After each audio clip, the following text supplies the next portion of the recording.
ยเป็น600,000 700,000เท่านั้นถึงลายโอ้อืมน้องดูดได้เอ้ย ดูได้จาก ดูใน5%นี่ ดูนะ ที่ลูกค้าประจ แล้วจะเอาคนมาอีกนะ ข้างหน้าก่อนซะเพราะว่าอันนี้เป็นลูกค้าใหม่ ำชุดาคนไม่เห็นน้ำเขาแห้วเนี่ยเลยเป็นฝาดอย่างนั้นไม่ได้ขาดชุดาไม่ดีขาฝาดเลยบอกมัน ค่านี่เป็น250,000วงอยู่กับยาหัวมีแต่เหตุอยู่นี่กลับบ้านนี่ต้องมียาเนาะอันนี้เป็นลูกค้าร วมทั้งยาทั้งอย่าง ขาต้องเบิ่งน้ำท้องด้วยถ้าว่าน้ำของเรา เงิน เพ บ้า ราะว่า เบา เขา ๆกัน มี เนาะ แต่ใส่สูตรเบบี้เฟสตูนมากหน้ามีได้ช่อง3ล่างอะไรไว้หลายหรอก เบาเออ คือบอกขึ้นคือ เนาะ เขาจะมาหนาขนาด เป็นดอก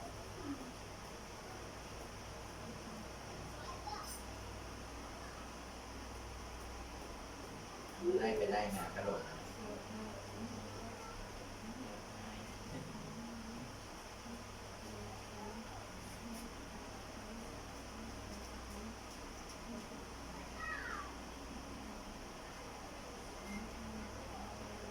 เงื่อนไปอะไรนะโอเค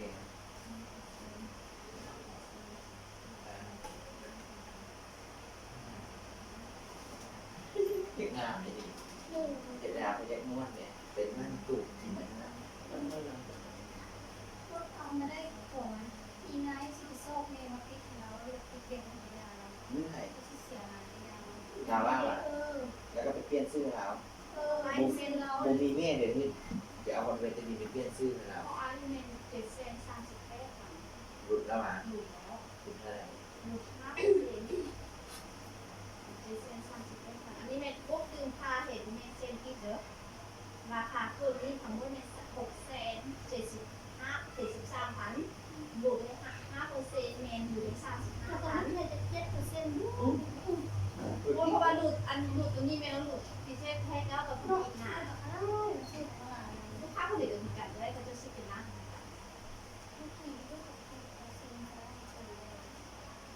อันนี้ไล่ไปเลยเนี่ยอันนี้นะ 37,000 9,000ถูกอะไรเป็น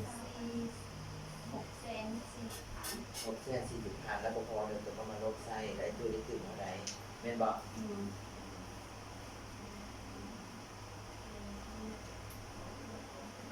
เขาอีกใบนึงซะ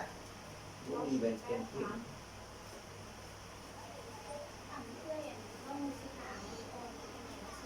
บุมีอันบุมี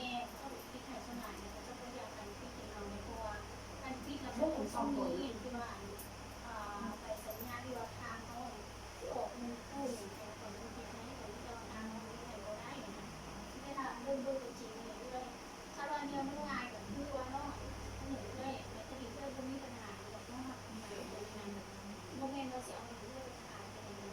เป็นตัวของเงินโซนเรื่องฝากไปนะ